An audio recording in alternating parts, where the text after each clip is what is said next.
your bowl week experience has been so far. Well, we're really excited. We've had a great time here so far. Got here Christmas night and had a team meeting, and then we've worked out twice at the Georgia Dome, which is a fabulous facility. Our guys really enjoy being over there. We'll be at Georgia Tech at their new facility, their indoor facility, the next 2 days, and really pleased. And it's been different for me because when I talk about Monday, Tuesday, Wednesday, I don't even know what day it is. Today is a Wednesday for us, practice-wise. So we're on a different schedule. Yesterday was a Tuesday practice. Was really pleased in how our guys approached it with a full padded, really lengthy workout yesterday to get back. And today we're in Wednesday, and we start to taper off until we get to game time. But I couldn't be happier with how we've been treated. Chick-fil-A bowl and the people have done. Gary, it's been fabulous, from our hospitality to our events, everything that has gone on. Our hospital visit yesterday, I thought that was very enlightening for our players, and like I said, as we get closer to the game, more and more people start showing up, so we try to get as much work done as we can right now before family, friends, and everybody gets in here for the event on New Year's Eve. All right, thanks for that, Coach. All right, for the players, Ben, we'll start with you. Talk about what has been your favorite bowl week event so far. You know, I think yesterday with the milkshake challenge, along with the Madden competition, you know, it was the first time that, you know, us and Duke were actually, you know, in the same room. And while everything was, you know, really friendly with those competitions, you can tell that, you know, both teams were still competing, you know, and while it's all fun and games, by adding a competition element to it, you know, it kind of made it more fun, you know, and it was a really great experience, you know, especially, and we're happy that Cedric Boy, he actually came out with the win, because if he would have lost, it would have been a bad week for him. Well, I'm waiting for somebody to break down that Madden game for me. Can you do that for us? I mean, that was all the way down to the wire. It was a really good game. You know, long story short, last play of the game, said kick the field goal on third down, which was a really good call. You know, you might have mistaken for an actual head coach calling a play like that, but nah. And the kid from Duke actually blocked it, but he was offsides. But you know, we kicked it on the field goal, so. All right, yeah, that was the most exciting Madden finish we've had. It was the first one, but still the most exciting. All right, Tony, what about you? What's been your best event so far? I feel like for sure last night actually getting to see those guys up close and personal, you know, and just competing. You know, all of us on our team are great competitors. Last night that was big for us. We want to win the competition this week, and we want to come away with the win in the game. And you know, I feel like last night was a great experience to start off the competition. Yeah, it's all about the belt, bro. Ben, it's just you guys' second year in the SEC, but do you still feel that sense of responsibility to represent the league in the bowl game and come away with that win for the SEC? Yeah, I mean, not only for the SEC, but for Texas A&M. You know, we understand the prestigious league that we represent. You know, you certainly don't want to, you know, get into the loss column, you know, especially in the bowl game. Just like what Coach Sumlin said, you know, for this senior class and for this whole team has an opportunity to do something that, you know, in this rich history that Texas A&M has, that no other group of players have accomplished. So to answer your question, we do want to represent the SEC well, but I think it's more for Texas A&M than, you know, the conference. Yeah, it was interesting that the stat is, correct me if I'm wrong, Gary, because the ACC is 111 of these, and the SEC is 110. That's right. So we have an opportunity to try to tie this thing up, and that'll be good for us. All right, where are we going to go? All right, we'll go right here. Yes, Coach. This is your first trip to one of the SEC's traditional bowl games. Can you talk about how this bowl experience compares to others you've had, and what it means to try and establish your brand in this game, knowing Chick-fil-A Bowl is going to be join the playoffs next year? Yeah, I've been very fortunate in my career to be in, a coach in all 4 BCS games. The hospitality here has been outstanding, and you can see why this bowl game, this venue, this event will be part of the 6 championship sites for the college playoffs, and we're very, very fortunate to be a part of that. I told that the seniors have, as Ben just talked about, their goals, our goals as a team. But for our younger players, this is a great experience because, looking down the road as a coach, you're always thinking about what's next. And for us to be here in Atlanta, which it's twofold. We've got this experience that we're drawing off of and practicing. Hopefully, for our younger players, we can get back here and be a part of the SEC championship game. And then the bigger goal is, this is going to be where the playoff situation is going to be handled. So for us, this is a great experience for our seniors who are leaving, as Ben just talked about, what our goals are presently. But down the road, we hope to get back here, and we like Atlanta, and we'd love to be back here a bunch if we can be here. All right, where are we going next, guys? Anything in the back? All right, all the way in the back. Tony, can you talk a little bit about, I know that Darian's not going to be playing, and I know that Duke has also got a player that's been suspended, but can you talk about the Aggies' approach to this ball game, knowing that Darian's not going to be back there on your defensive unit?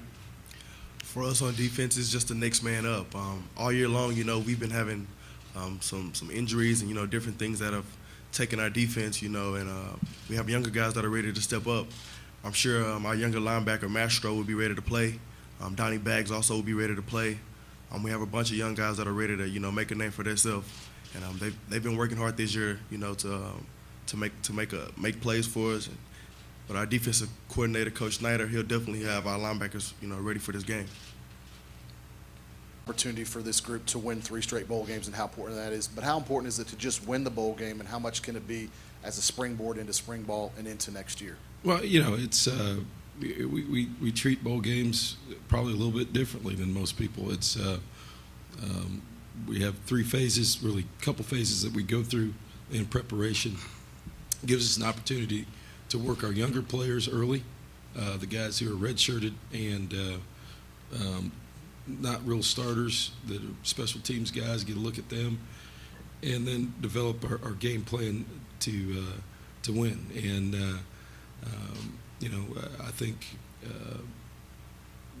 from our standpoint, from my standpoint, it's been obvious that in bowl games we like to not just enjoy the atmosphere, but we like to win those games, and I think it does. It does carry over in the next year. We talked as a team yesterday just about our performance level and where we want to be and how we're going to approach this game. And I think based on practice yesterday, I couldn't be happier with our preparation up to this point, how these guys are handling it. And I think we're going to be ready to go New Year's Eve. All right, up here in the front. Coming on the other side. Coach Cutcliffe earlier was talking about he picked you up in Knoxville, Tennessee in a pickup truck. We talked about that the other day. Could you just, we were wondering when that was in your career and what job that was for? It's kind of interesting. I was I'd been a graduate assistant for 2 years, and Joe Tiller moved to Wyoming, and I was there for 2 years as the wide receiver coach. My first year at Minnesota, so I'd been a full-time coach for 3 years, and he called me, and asked me about coming to interview for the wide receiver job at Tennessee, and I was young. I didn't know a bunch of anything at that point, but I knew that as a kid growing up, I wanted to go to school there, but I wasn't good enough. So they had the World's Fair there in Knoxville, and I was down there as a kid. That's a long time ago, but they didn't recruit me. They didn't think I was good enough, and they were right. But I had a chance to go there and interview, and he picked me up in his pickup truck, and we talked a little football that day with Coach Fulmer, and rode around, looked at houses, and I was single at the time. Driving around a pickup truck, and I've always had a lot of respect for David and how he's done things, and I think he's had a lot of different experiences, with both the Mannings, whether he was at Tennessee or he was at Ole Miss, and just how he's run his program with class, with character. And somebody asked me, I said, I'm not surprised. I'm not surprised at all if they won 10 games because of how he does things. And he's a guy that has worked at this profession for a long time, pays attention to detail, has a great situation at Duke, and he's a guy that we were sitting next to each other yesterday at the FCA breakfast, just talking about how things have changed in our lives, and in this profession, you cross a lot of different paths, and you never know. And by the way, they didn't hire me, so they hired somebody else. So I wasn't good enough at that point. I couldn't play there, and I couldn't coach there. But everything's worked out. Hopefully, I'm a little bit better now than I was in my third year as a full-time assistant. He said he had trouble getting you to help him clean out that pickup. Yeah, Do you think that might have had something to do with it? Well, that's how it was. He's riding around. We're just talking a little. Part of the interview process was just riding in the truck with him and getting to know him. And, it was a great experience for me. And like I said, I've always had a lot of respect for how he's done things and class act. And that says a lot about him. As obscure, you get a phone call in the middle of the day from the coordinator at Tennessee, and you're like, really? Come on. I want to bring you down here. We'll talk a little football and see if you'd be interested in this job. So I think that says a little bit about him as a person, always looking outside, paying attention to what's going on. And that was a real honor for me, even though, like I said, I didn't get the job. I know who got the job. So he's a friend of mine, too. But, it's an experience that obviously I didn't forget, and I wasn't impressive enough at that point to do anything, but everything works out. All right, let's go back here and all the way to the back. Ben, can you talk about what you've seen from Coach Spavital taking the reins and kind of leading, and kind of talk about the pace that you guys expect, having the calls right there on the field, and getting back on the ball and moving up and down? Yeah, I think that's going to help a lot, actually. Him calling the plays, but him actually being on the sideline and being able to communicate faster, that'll help our tempo out a lot. But he just brings the energy to this offense. The first day, everybody found out that he got the job. It wasn't the transition period wasn't hard at all. He's a very easy guy to respond to. When you thinking about the offensive schemes and stuff like that, it's going to be on full display New Year's Eve. So you guys don't have anything to worry about. All right, where are we going next? All right, Charles Smith, right here. For players as seniors, have you seen any indication that Johnny's kind of taking a senior approach into this game? Have you seen any indication that he's kind of looking at this as maybe his farewell as well? No, I mean, especially with me, being on the offensive side of the ball, being around him all the time. I mean, he's the same Johnny Manziel as 2 years ago competing for the starting quarterback job. He's a he's a workhorse. He approaches every day like he wants to get better, and I haven't seen anything different from him, approaching this bowl game. Okay, right here in the front.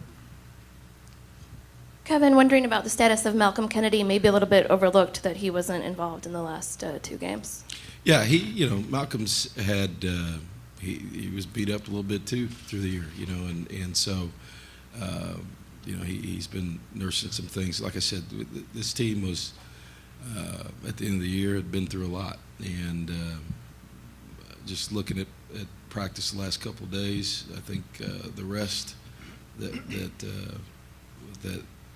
these guys had and how we've approached this part of the year has really helped us physically and mentally, and every now and then, as a coach, you can do too much, and you always worry about what your process is going to be, and different teams are different. We played a lot of guys that were younger guys and put a lot on these guys, the old guys, to play a lot of snaps this year. And I think just taking a couple weeks of not practicing and then jumping back on it has really helped us mentally and physically, and I think Malcolm's part of that. I think there's a lot of running, there's a lot of hits he's taken, there's a lot of different things that have happened, but just looking at him right now, I think just like these guys were talking about, I think that they're anxious, and being in a new environment has really kind of helped us. I think practicing you walk into that building, and like I told these guys, there's a lot of really, really great players that played in this building, and the energy levels just kind of rose. So, our guys have done a really good job, I think, over the course of the last couple years of accepting the challenge in bigger venues, bigger games, and I don't look for that to change this week. Okay, here in the back. Toney, what are your thoughts on Duke's wide receiver Jamison Crowder, and what are ways to deal with him? From our point of view, we feel like they have pretty solid receivers. They have a good tight end as well. Their offensive scheme is, high power. They can put up points, and in the fourth quarter, that's where they play the best. So we know we have to play 60 minutes of solid football on defense and to contain the receivers. I'm pretty sure we'll be a man-to-man. We'll throw some zone in there. But for the most part, our defensive staff will have us prepared. Coach, I've got one for you guys. We talked with the folks from Duke. This bowl game has been ranked the 6th best bowl game of the season this year. Coach, talk about what you think makes this, comparing offense to offense, defense to defense. What are some of the things that you think makes this game exciting on that level of caliber with some of the BCS games? No, you're playing a very potent Duke team, a team that's won double-digit games, beat Miami, Virginia Tech, Carolina, North Carolina State, represented their division in the ACC. So, they're a very, very well-coached football team. They're disciplined and they're good. And I talk to these guys all the time. You get around New Year's Day, New Year's Eve, there's not a bunch of bad teams playing, and you've earned the right to play around that time. And for us, I think just from a national standpoint, kind of like last year, but this year too, we're in a time slot where I probably shouldn't tell this story, what I told everybody yesterday, but we're in a time slot that's unopposed, and everybody in the world will be watching this game because there's nothing else on, and whether you're at home or you're at a local establishment, that game's going to be on television. And so from our viewpoint, from a branding standpoint, it's important how we play. it's a great opportunity for us to put on display who we are as not only as a football program, but as a university. I think our guys see that as an opportunity to show who we are. And for these guys who are seniors for their last football game in college, that's a big deal. Just to know that you're playing on New Year's Eve and there's nobody else on, and kind of like the NFL guys talk about Monday Night Football. We're on New Year's Eve and there's nobody else watching. The world's going to be watching, and that's a great opportunity for these guys and for our university to display who we are. Yep. Ben and Toney, what stands out about this matchup to you guys? Well, I mean, for me, just like Coach Sumlin said, me personally, I'm pretty sure Toney can add to it too. This is our last college football game ever. Actually being on the field and strapping his helmet up for Texas A&M. With everything that we've been through. Starting our freshman year, now changing. Fortunate enough to get a great head coach in Kevin Sumlin to make us even better. And to, but most importantly, finish out our collegiate career in the win column, And it's like Coach Sumlin said, playing in a slot where no one else is playing, all eyes are going to be on us and on this university, and we're just looking forward to representing this university well. For me, I feel like defensively, this is a great challenge for us. We've had a lot of ups and downs, a lot of injuries, a lot of things we've overcome, this season. But we want to start this, this game is a start of next year for our team. And we want to start, for next year on defense, we want to start well. I know Coach Snyder, he's been through a lot this season, with our fair share of, ups and downs. But with our younger guys, we want to show that they've matured, they've overcome the odds, and they're prepared to, play well. And for our defense, this is a great opportunity for us. They have a great offensive scheme, great offensive coordinator, and like I said earlier, they play well in the fourth quarter. So we know we got to come ready to play, and I'm just ready to get back on the field and have some fun. All right, time for just a And you kind of mentioned it looking back, but can you kind of reflect on, the being a senior and the fact that you've had these struggles and you now where you guys are and that you're leaving this A&M team and I guess a little better than when you got here? Yeah, I'm glad the tables have turned. It's okay. The one issue that doesn't get talked about a lot, and the huge success A&M has had over these past 2 years is Kevin Sumlin. I mean, he immediately, the first day that he walked in that team meeting in Hagner Auditorium, I'll never forget it. He told us, he said, look, if it wasn't me, it'll be another guy. So you better get ready quick. And from that moment on, we realized that, it's a new time here at A&M.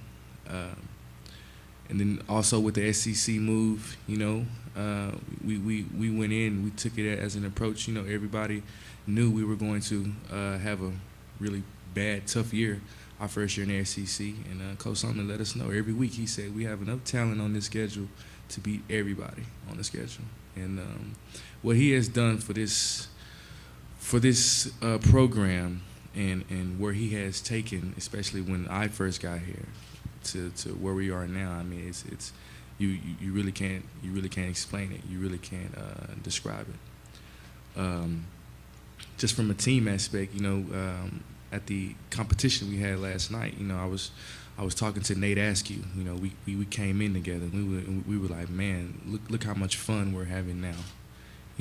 Rather than, I wouldn't say not having fun, but actually getting to enjoy the experiences that we are having now. We're blessed to be in such a great bowl game. It's like he said, those 5 or 6 hands that went up when he said, how many people have been to Atlanta? This is my first time being to Atlanta, and I'm enjoying every minute of it. So I just think that, where we have come now, especially as a senior class, the spotlight of this university that it's on right now.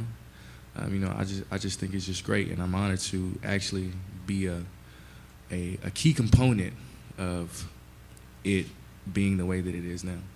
You will not have to run after practice today. I appreciate that. you got your sprints cut off. That's a good deal. All right, that's going to wrap it up. Thanks, gentlemen. Appreciate it. And for